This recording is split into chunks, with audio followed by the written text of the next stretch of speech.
Um tratamento especial, hein? Lava Jato do Zé, com profissionais especializados, darão ao seu carro o tratamento que ele merece. Lavagem completa, aspiração, polimento cristalizado, lavagem interna e para você esperar uma sala climatizada com minibar. Mas não é só isso não. O Lava Jato do Zé também oferece serviços de lavagem de tapetes, sofás e cadeiras. Lava Jato do Zé. Direção, Senhor Marcelino, o Popular Zé. Avenida Perimetral no Conjunto Castelo Branco, Parque 10, telefone 994494786. É bem atrás do lanche Filho da Fruta. E no próximo bloco, vamos continuar conversando com a doutora Magali Oliveira. É só conferir.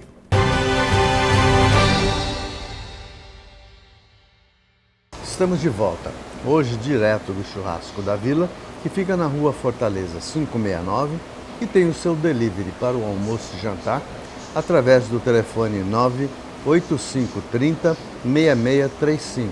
Churrasco da Vila, você pensar numa costela de chão diferente, porque a costela você vai comer em todos os lugares daquele mesmo jeitinho, mas aqui não.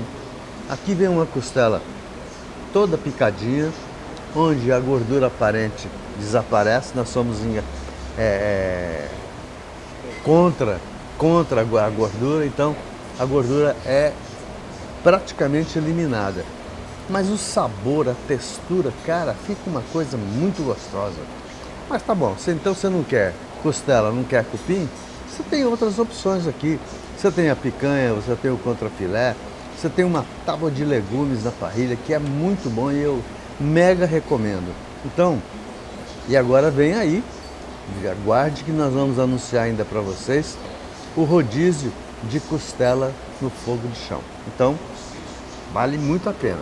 Hoje, com a honra e o prazer de estar com a doutora Magali Oliveira, psicóloga, que tem o seu consultório na Psicomédia Odonton Clinical, Avenida Genebra, número 2, no Campos Elíseos, e tem lá, você tem uma clínica multifuncional, aliás, muito bem pensado isso, porque ali você tem psicologia, fonoaudiologia, você tem psiquiatria, você tem odontologia, você tem massoterapia, você tem, o que mais?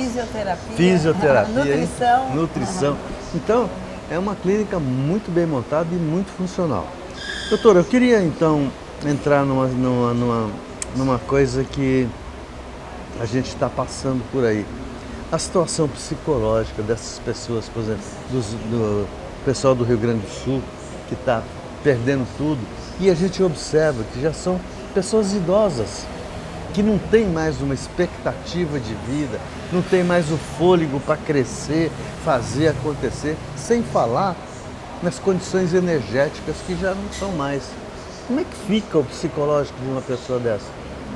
A psicologia das emergências e desastres, ela não era muito divulgada no Brasil até nós começarmos a ter uma série de desastres. Você pode observar, se nós fizermos uma retrospectiva, o quanto de desastres ambientais que já vieram acontecendo no Brasil e traz o psicólogo para esse cenário.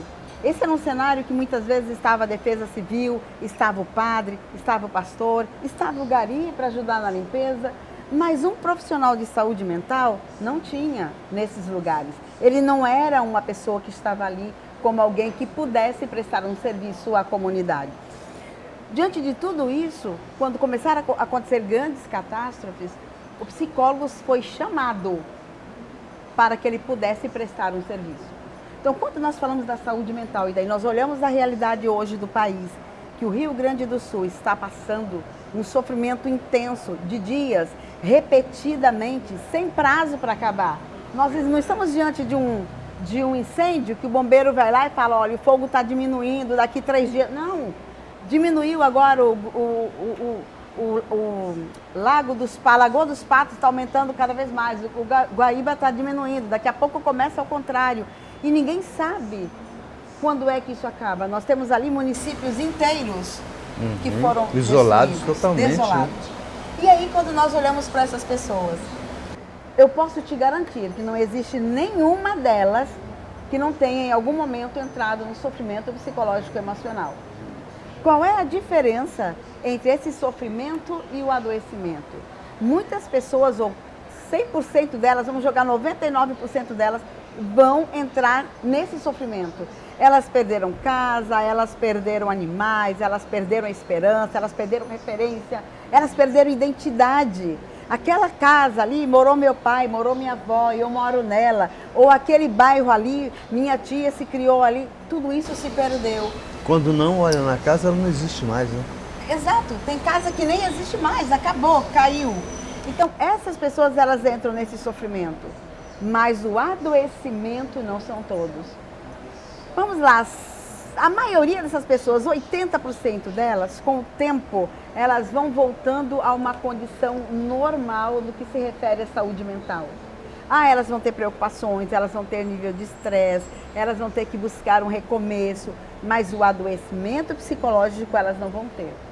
Algumas pessoas vão desenvolver transtornos psicológicos, transtornos mentais, onde elas vão precisar continuamente fazer uso de medicação e de tratamento psiquiátrico, porque elas não deram conta de toda essa catástrofe, de todo esse caos que sobreveio a ela.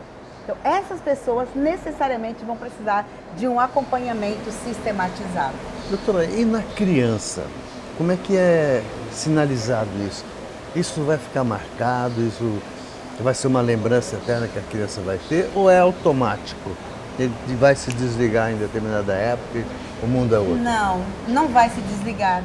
A maioria das crianças, umas vão carregar e levar isso como uma lembrança, outras vão levar isso como um trauma.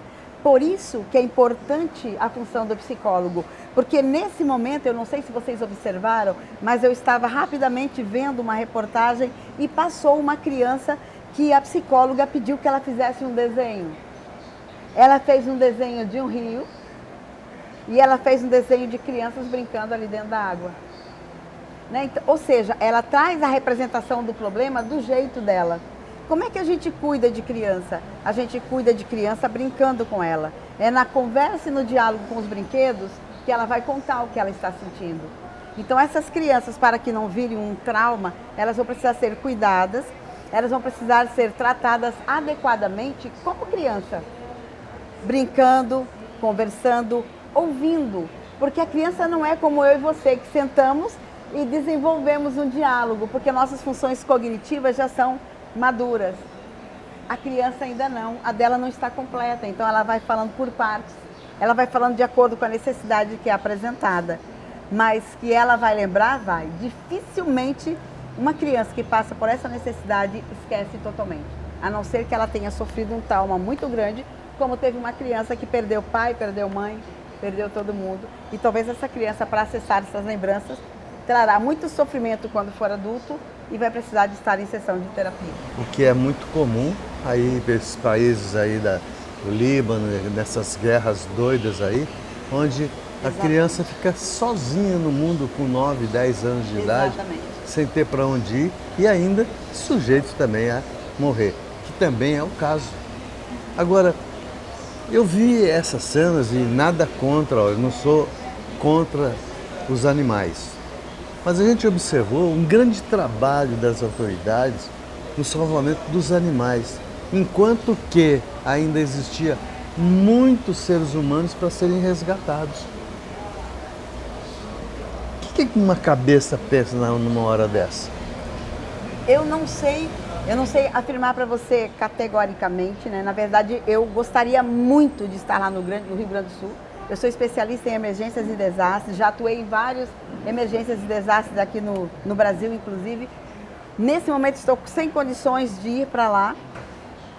Mas eu acredito, Edson, eu não tenho muita certeza, né, porque não estou fazendo parte desse grupo, mas me parece que foram divididos os grupos de pessoas que foram para fazer resgates de seres humanos e de veterinários que foram uma grande equipe para fazer o resgate dos animais. Vamos falar da importância desses animais. Eu não sei se você sabe, mas na terapia nós temos, por exemplo, a ecoterapia. A ecoterapia é um trabalho que é feito com autistas e cavalos. Nós temos também tratamentos de animais, de cachorrinhos, que vão ser vermifugados, vão ser tratados, para que eles possam ir para dentro dos hospitais, para que eles possam trazer um pouco de consolo, de carinho, de amor para as crianças que ali estão internadas. Então eu acredito que pensando nessa condição das pessoas que têm um animalzinho e que muita gente não tem família, é só ela e aquele animal, eu acho que pensando nisso, eles fizeram esse resgate desses animais para que essas pessoas pudessem estar se sentindo pelo menos um pouco pertencente a alguém ou ter algo que é seu consigo. Porque elas perderam tudo. Elas não têm um álbum de fotografia, elas não têm mais o celular que constava fotos da família. Então, de repente, traz esse animalzinho que é dela e ela vai ficar muito feliz e isso vai ajudar até na recuperação dela nesses abrigos que elas estão. Então, eu penso que é pensando nessa condição emocional do ser humano que esses animais são introduzidos na questão do resgate também para fazer essa ajuda. Queria voltar ainda um pouquinho mais na questão da idade.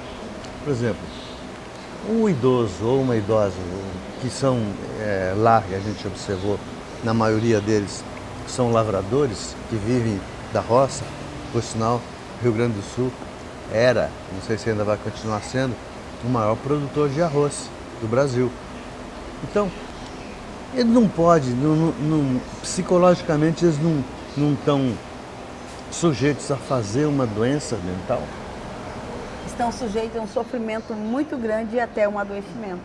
Porque nós estamos diante de alguém que já construiu a sua história de vida. Então, teoricamente, ele está ali usufruindo daquilo que ele fez, de tudo que ele plantou, de tudo que ele construiu, da casa, da família. E que nesse momento ele não tem mais nada, nem energia vital para construir de novo. Então, nós vamos estar diante de pessoas que depende do perfil de personalidade, porque tem pessoas que são resilientes, sabe, Edson? Elas passam pelo caos e de repente elas conseguem retomar a vida de novo. A resiliência, ela vem, é uma palavra que vem da física e eu vou falar um exemplo muito rápido. É como se você pegasse um elástico e espichasse, esticasse o elástico ao máximo que você consegue. Quando você solta o elástico, ele vai e volta ao tamanho normal dele com a mesma elasticidade. Então, uma pessoa que tem resiliência, que é resiliente, ela tem esse comportamento. Ela vai para o caos e ela consegue se refazer de novo. O idoso, nós temos a questão da esperança, né? Nós temos a questão da perspectiva de vida. Nós temos a questão de futuro. Quanto tempo que eu posso produzir ou eu não posso produzir mais nada. Então, muitas dessas pessoas certamente vão precisar muito de apoio psicológico, porque passarão por sofrimento muito intenso. Aí só é procurar psicomédia, né, doutor? Opa, nós estamos aqui, né? Gente, inclusive, olha, para fazer atendimento online com eles, já me coloquei à disposição para poder atender as pessoas aqui de Manaus. então, eu sempre falo que a gente traz para cá profissionais desse quilate, pessoas que tá antenada com os nossos problemas, com os problemas da vida. Um fala do coração, outro fala do pulmão. Hoje, por exemplo, eu fiquei pasmo de ver que o câncer de pulmão é o que mais óbito se tem. Eu fiquei besta de ver isso. Aí eu me pergunto, e pergunto para você, para que você está com esse cigarro na mão aí, ó, fumando? Falou de cigarro, até engasguei. Então, gente, repense as suas vidas. Vocês fumantes, repense. Vocês que convivem com os fumantes, repense, porque vocês também serão afetados. Então, graças a Deus, nós estamos no segundo lugar da ausência do tabagismo na nossa sociedade. Mas ainda falta muita coisa. Eu vejo que o povo, quanto mais informações tem, mais erros se comete, que é o caso da Europa. Como Exatamente. se fuma tanto na Europa, gente? Mas esse Edson, assunto... eu costumo dizer, desculpa te interromper, mas eu costumo dizer que o câncer de pulmão é um câncer que você compra. Você vai na taberna, você vai no supermercado, você vai numa loja de conveniência, você compra um cigarro e aos poucos você vai comprando um câncer para você. De uma doença, o câncer de pulmão é uma doença que mais mata. E você sabe disso, mas mesmo assim você vai comprando partículas dessa doença até você ficar totalmente afetado. Então, não dá para entender por que nós fazemos isso, né? E aí é na hora que a gente para e pensa, espera, tem alguma coisa que não está certo comigo. Eu estou me matando aos poucos e ainda assim continuo usando cigarro. Pois é, essa é a doutora Magali Oliveira, psicóloga, tem o seu consultório na Psicomédia Odontoclinical, Avenida Genebra, número 2, no Campos Elísio, e tem o seu WhatsApp 99408-9151. E este é o Churrasco da Vila, onde os prazeres da carne passam primeiro, depois é o resto. Mas Churrasco da Vila, no centro da cidade, um lugar muito bom, um bosque maravilhoso, um estacionamento nas árvores, onde você tem aí a energia do ambiente. Por quê? Porque é um lugar que é uma casa muito antiga, onde por aqui passou-se uma geração inteira dos monaças, onde ali está uma roda, que era uma carruagem, onde as pessoas saíam daqui e iam lá para a beira fazer compras. E era numa carruagem. Agora eu já imagino como que a pessoa chegava lá, porque não tinha asfalto. Era na base do toc, toc, toc, toc, toc. Mas um lugar histórico esse aqui, né? Histórico. Então, gente, muito obrigado, doutora, por estar conosco. Obrigado, Efraim, também por emprestar aí a sua gentileza de estar aqui conosco. Nos encontramos, então, no próximo sábado, às 7h30 da manhã. Sempre um assunto tão palpitante quanto esse. Até lá!